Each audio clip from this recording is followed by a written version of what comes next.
Welcome back to Gotta Go Reload.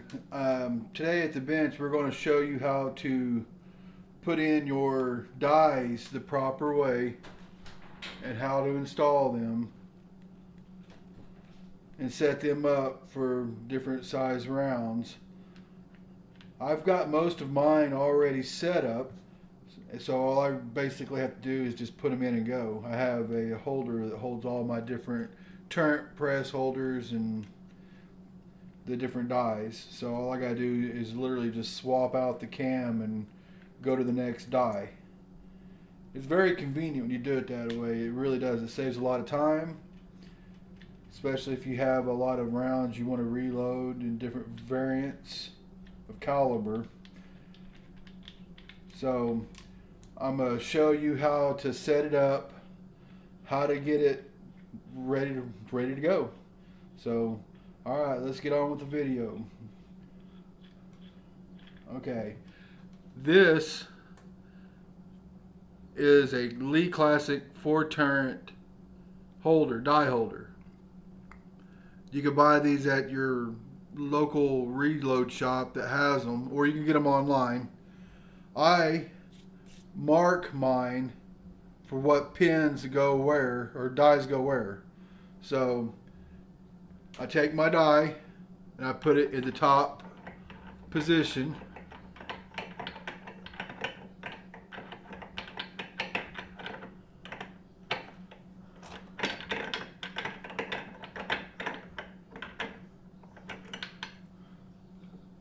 Then I bring it around to the number that I need.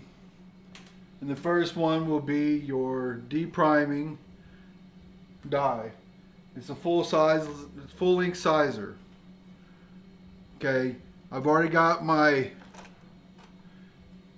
shell holder in there. You put that in and you set it up. I put it all the way down position.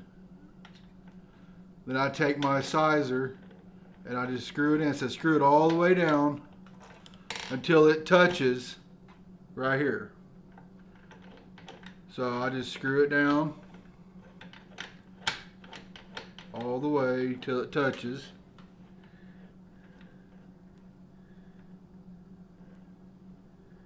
Right there.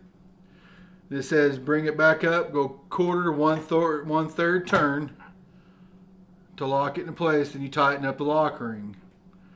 Okay, then we move over to number 2, which will be your powder die.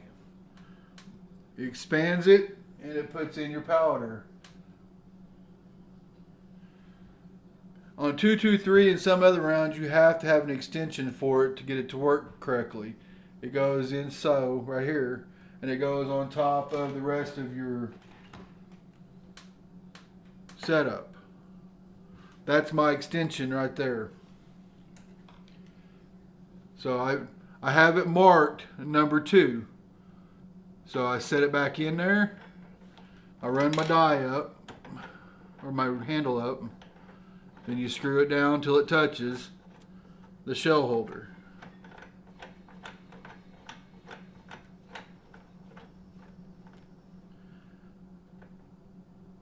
Okay, then you bring it down, quarter turn, lock the lock ring. Finger tight is what the instructions call for, just finger tight only. Then we go to your dead link bullet setting die.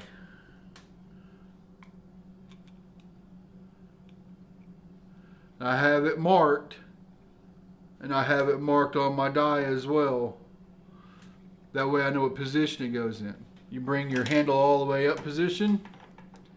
You set it down in there. Just make sure it goes in easy. You shouldn't have to force this. Keep it well clean and lubricated, and it goes right into place. Okay, you see where it's touching? Right there. You bring your handle back up, you snug it down quarter turn, and lock the lock ring, finger tight only. The next one will be your crimping die. It's a factory crimp. You can adjust it. However much further you go down will determine how tight the crimp will be. Some shooters prefer a loose crimp, some prefer a medium, some prefer an extra crimp. I prefer somewhere in the middle between light and medium. I'm not competitively shooting, I just go plinking with my son, and there's no need for me to over crimp it. So once again, you bring this up to that position, and again, my dies are marked where they go. It just helps me out. You slide it in there, you screw it in all the way down till it touches. Right there. Bring your handle back up. Right there's where mine sits at. Then you just go through the cycle.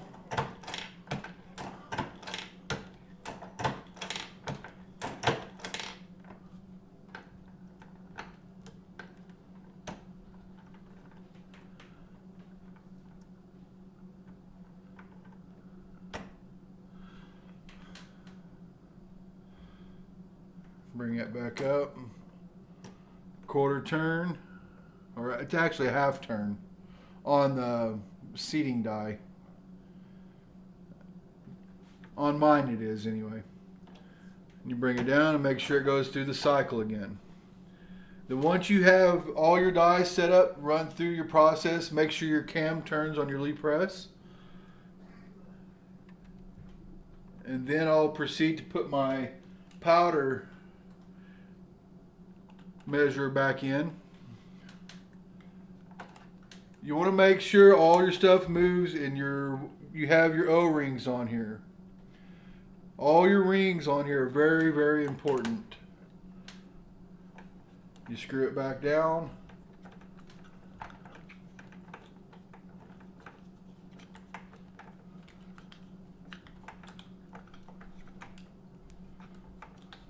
Like so.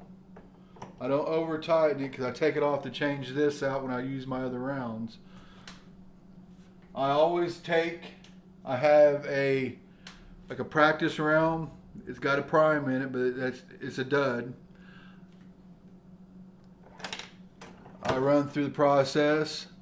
Then with the shell in place, I run it up, and I want to make sure that it functions. It goes all the way down.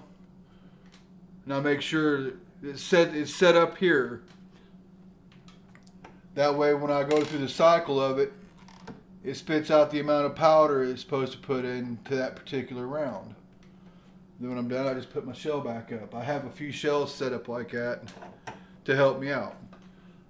I hope this video helped you guys. If it was helpful for you and you kind of got the hang of doing it from this video, please hit the like button and subscribe to my channel. It helps out a lot. I try to put out a video about a week.